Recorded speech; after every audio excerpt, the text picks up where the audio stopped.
A lot has been said about the possibility that this was a racially motivated crime. Now listen closely to what the police chief had to say about that. At no time in our investigation or in the statements taken from the victims did it appear that this assault was racially motivated. So why did this police report indicate it was? Police told us last night it was a computer glitch. We sent 10 on your side Stephanie Harris to find out if that glitch has been fixed. Stephanie? Nicole, the answer is no, and it's not going to be fixed. That's because police spokesman Chris Amos claims it's not a problem, and here's why. The way he explains it, you see where it's checked yes next to the words suspect hate, bias motivated? Well, on that next line over, the officer has written unknown. Amos said whenever an officer writes the words yes or unknown, the computer automatically checks the yes box. It only checks no if the officer writes the word none.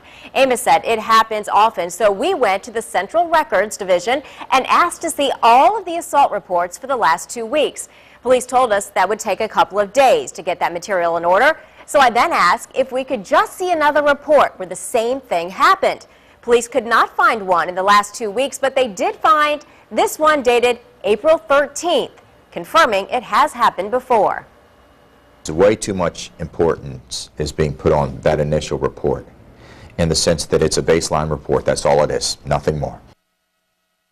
A baseline report, Amos said. Investigators are not handcuffed to it. He said reports are adjusted and modified throughout any investigation as new information is revealed.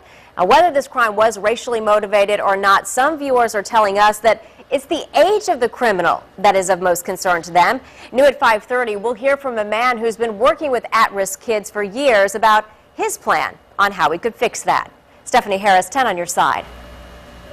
And wrapping up our top story now, Norfolk's acting police chief, Sharon Chamberlain, held a news conference announcing the arrest of a 16-year-old boy for the April 14th attack on 2 Virginian Pilot reporters at Church Street and Brambleton Avenue. Chief Chamberlain says there were a lot of people on the streets of downtown Norfolk because of events at several venues that had just ended. She also said only a handful of people were involved in the attack. You can watch today's entire news conference on WAVY.com.